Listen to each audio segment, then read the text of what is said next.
Thank you, John. Thank you, Western North Carolina Democrats. Outstanding.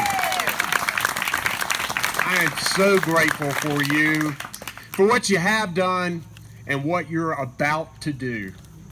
Let me just say that I love my state just like you do, and that's why you are here. And I am so grateful for the things that North Carolina has given me. I grew up with a public education. My 3 daughters have a North Carolina public education. My mother was a public school teacher. And believe me, I go all over North Carolina, and every once in a while somebody will come up to me and say, I want to pay you a compliment, and I'll think it's about me, or they'll say, your mom was the best teacher I ever had. And the great thing about what's happening right now is that people are hungry for leaders who truly believe in public education and who will do something about it instead of just talking about it.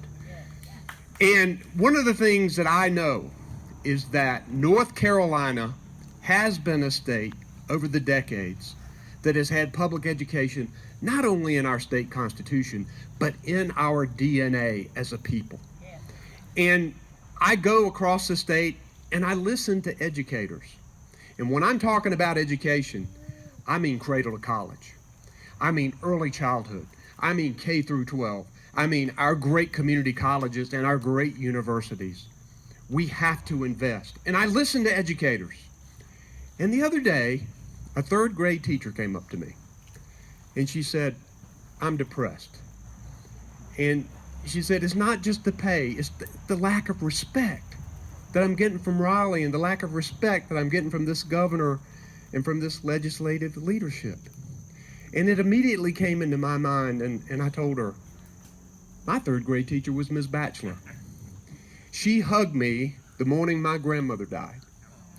And I remember the things that she gave to me to help make me who I am. And I told her, you're making a difference in the lives of these kids every single day, whether you know it or not. And I told her, you keep working, you keep teaching in North Carolina, because hold on, I'm coming, okay?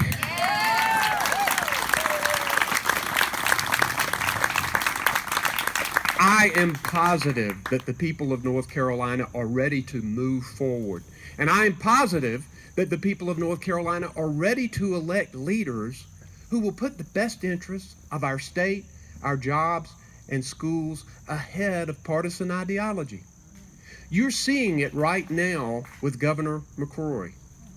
He's refused to accept the billions of dollars that we've already paid to Washington in taxes, by the way, that could come back and ensure hundreds of thousands of North Carolinians with Medicaid expansion.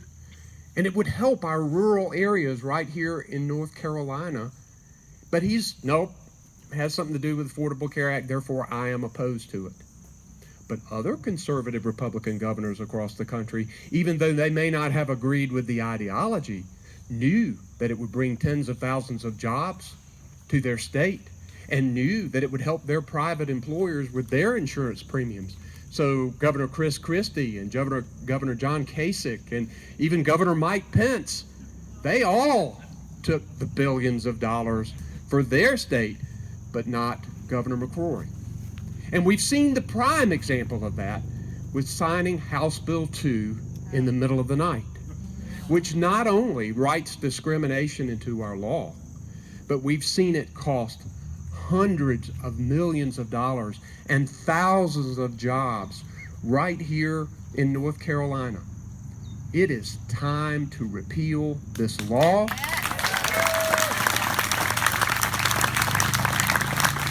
It is time for the governor of North Carolina to be a leader and to say, this was wrong. We've got to step up for the good of our state and make a change. But have we seen it? No. Those of you who have traveled across this country and even across the world for decades, when people ask you where you're from, you say you're from North Carolina, they say, oh, those mountains or beaches or the Research Triangle Park, or your great universities, or your banks. Now they say, what in the world is going on in North Carolina? Well, we're going to show them on November 8th what's going on in North Carolina. What has been happening over the last few years is not who we are as North Carolinians. And we're going to show people who we are come November 8th. Not only are we going to elect leaders who actually want to make it easier to register and vote rather than harder to register and vote. We're not only going to elect leaders who believe in renewable energy and in clean air and water, and who understand that a strong economy and clean air and water walk hand in hand. And we're going to elect leaders who are going to tell people the truth. Not when scientists send them letters saying their well water is not safe, and after political pressure send them letters say, oh, never mind, well water is safe.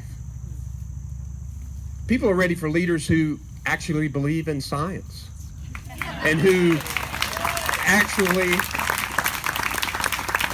actually believe in data and facts and making decisions based on that. I know that people are ready for leaders who actually believe in local government and that government closest to the people governs best. But you've seen from Governor McCrory and this legislative leadership the opposite of that. They're doing the very same thing to local governments that they complain about Washington doing to the states. And it's wrong. People are ready for leaders who can build consensus. We have never been as divided as a state and a nation politically as we are right now. And we need leaders who can bridge that gap. Now, I'm going to need help in the state legislature. And we have some incredible legislative candidates. We're at the home of one right now in John Ager, but I see Senator Terry Van Dyne, and I know we have Brian Turner and Jane Smith, who's running for the state Senate.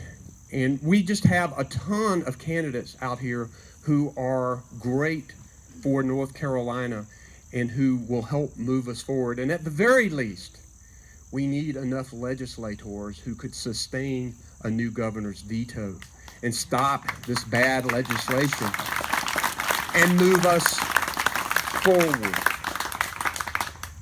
Now, I am grateful to the people of Western North Carolina. This is a jewel for us. We need to protect these resources. People ask me why I come out here so much. It's easy. It's an incredible place to be. And John was right. I did bring a lawsuit against the Tennessee Valley Authority and our work on clean smokestacks, and there were a lot of good leaders out here who helped us do this.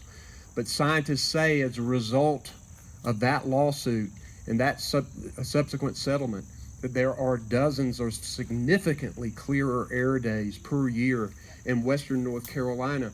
And we need leaders with vision who are going to continue to make sure we move our state forward. I am so grateful to you. There are so many more issues that we can talk about, from mental health to women's health choices. There are just so many things we can talk about, but I want to spend a minute to go around and say hello to each of you. But I will tell you this, and I believe it from the bottom of my heart, and you're going to have to help make it happen. We can move our state forward. We all have to come together to not only go on social media and talk to our friends about it. Go to roycooper.com, by the way, Twitter, Facebook, Instagram, Snapchat. You can forward out all of our information, and it's free. We're going to need to knock on doors. We're going to need to call people. We're going to need to drive people to the polls. And if we do all of that, we will succeed. Because we know this. North Carolina is better than this. We always have been. We will be again. And North Carolina, with your help, is going to be better than ever. Thank you very much. Let's go get them. Let's win this election, okay?